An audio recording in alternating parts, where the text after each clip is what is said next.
Hello students, today we will start second chapter of political science, that is federalism. सबसे पहला question जो है हमारे टॉपिक में यही आ जाता है, व्हाट इज फेडरलिज्म। फेडरलिज्म क्या है?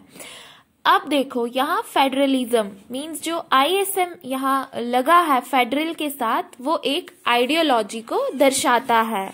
जैसे हम कहते हैं कि India is a federal country या फिर American constitution is a federal constitution, तो वो चीज जो है वो अलग है। फेडरल स्ट्रक्चर अलग है और फेडरलिज्म अलग होता है।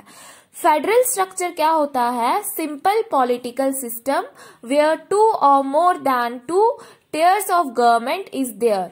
फेडरल स्ट्रक्चर क्या है? जहां पे 2 और 2 से ज्यादा टेयर ऑफ गवर्नमेंट हो, सेंट्रल लेवल, स्टेट लेवल या लोकल लेवल पे जो गवर्नमेंट्स है, ये क्या हुआ? Federal structure. पॉलिटिकल अरेंजमेंट हो गया, पॉलिटिकल सेटअप हो गया। तो फेडरलिज्म क्या है? फेडरलिज्म इन सिंपल टर्म्स हम कह सकते हैं एक वैल्यू है, एक स्पिरिट है या एक सोच विचार है। फेडरलिज्म एक स्पिरिट है पावर शेयरिंग की, जहां पे आप एक लेवल से दूसरे लेवल पे जो कह सकते हैं रिलेटिवली छोटा होता है, उसके बीच में पावर शेयर करते हो। और वो जो अरेंजमेंट रहता है सेंटर से स्टेट, स्टेट से लोकल गवर्नमेंट, उस अरेंजमेंट को कहते हैं फेडरल स्ट्रक्चर। फेडरल स्ट्रक्चर को हम इजी वे में कह सकते हैं फेडरलिज्म को शेयरिंग। फेडरलिज्म में होता है power sharing. Federalism is a system of government in which the power is divided between a central authority and various constituent units of the country. It is like a system of government in which the power is shared. अब sharing हो रही है तो at least 2 parties का होना जरूरी है। Sharing के लिए एटलीस्ट 2 tiers ऑफ गवर्नमेंट का होना जरूरी है। फेडरलिज्म में जो है 2 tiers या 2 से ज्यादा tiers की गवर्नमेंट जो है वो होनी ही चाहिए। बेल्जियम और श्रीलंका की अगर हम बात करें तो बेल्जियम में पावर शेयर की गई थी और श्रीलंका में पावर शेयर नहीं की गई थी। बेल्जियम में सेंट्रल गवर्नमेंट ने स्टेट गवर्नमेंट के साथ पावर शेयर करी थी। एक कम्युनिटी ने दूसरी कम्युनिटी के साथ पावर शेयर करी, बट वहीं श्रीलंका में उसी का अपोजिट हुआ। सेंट्रल गवर्नमेंट ने पावर शेयर जो है वो नहीं करी दूसरे यूनिट्स के साथ, एक कम्युनिटी ने दूसरी कम्युनिटी के साथ। बेल्जियम में जो पावर है वो सेंट्रल गवर्नमेंट से रीजनल गवर्नमेंट या स्टेट गवर्नमेंट को दी गई थी। लास्ट चैप्टर में आपने पढ़ा है अकोमोडेशन इन बेल्जियम, तो उसमें आपने पढ़ा था नंबर ऑफ मिनिस्टर्स इक्वल रहेंगे सेंट्रल गवर्नमेंट फ्रेंच डच में। यहाँ पहला मॉडल था अकोमोडेशन मॉडल में कि जो नंबर ऑफ मिनिस्टर्स है वो इक्वल रहेंगे सेंट्रल गवर्नमेंट फ्रेंच डच में। जो पावर शेयरिंग वाला चैप्टर था उसके according power is being shared between central government and state government, मतलब जो सेंट्रल लेवल पे गवर्नमेंट है यूनियन लेवल पे, उसने स्टेट गवर्नमेंट को रीजनल लेवल पे पावर दे दी है। तो फेडरलिज्म यही कंसेप्ट है। क्या कंसेप्ट है? कि सेंट्रल गवर्नमेंट या फिर एक कॉन्स्टिट्यूएंट यूनिट जो हेड है कंट्री में, वहां से पावर को नीचे की तरफ शेयर करना, डाइल्यूट करना, फेडरलिज्म का यही बेसिक आइडिया होता है। पावर्स तो पहले भी थी बेल्जियम में। ऐसा नहीं है कि जो स्टेट गवर्नमेंट है या जो रीजनल गवर्नमेंट थी वो एकदम अचानक से बन गई।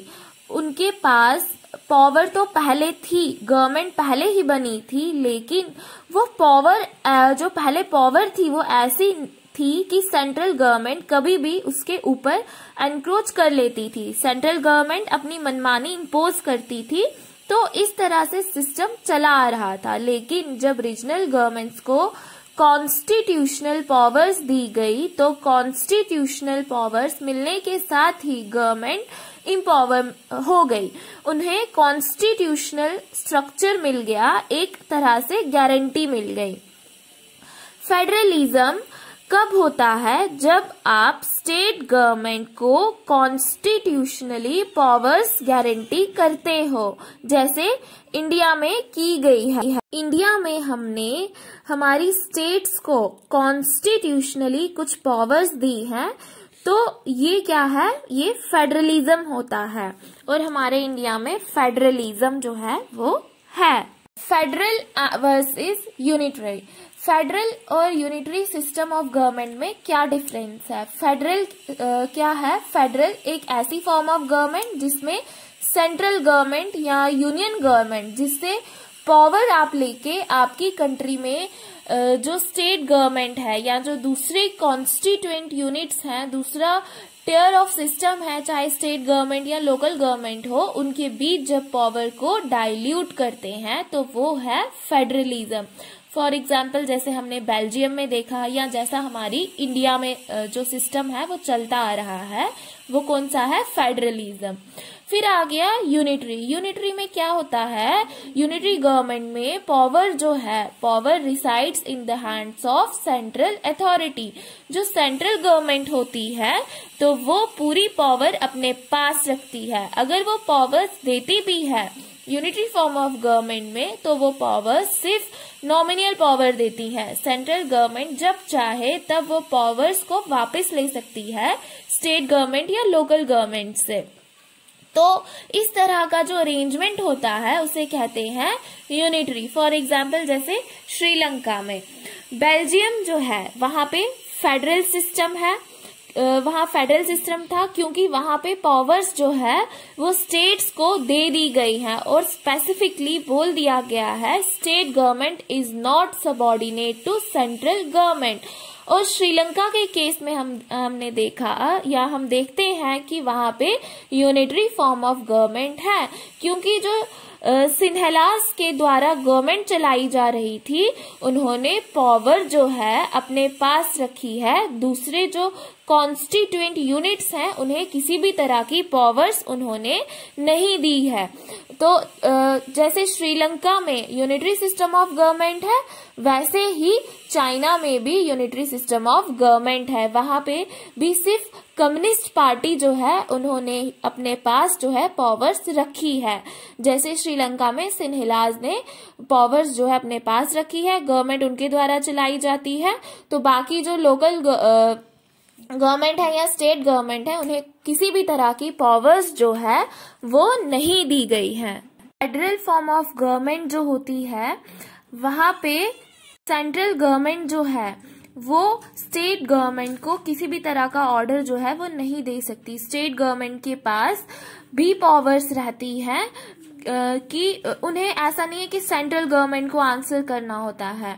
दोनों ही गवर्नमेंट्स जो है वहां पे, स्टेट गवर्नमेंट या सेंट्रल गवर्नमेंट, वो सेपरेटली आंसरेबल होते हैं टू द पीपल। तो हमारी इंडिया में कौन सा सिस्टम है? फेडरलिज्म।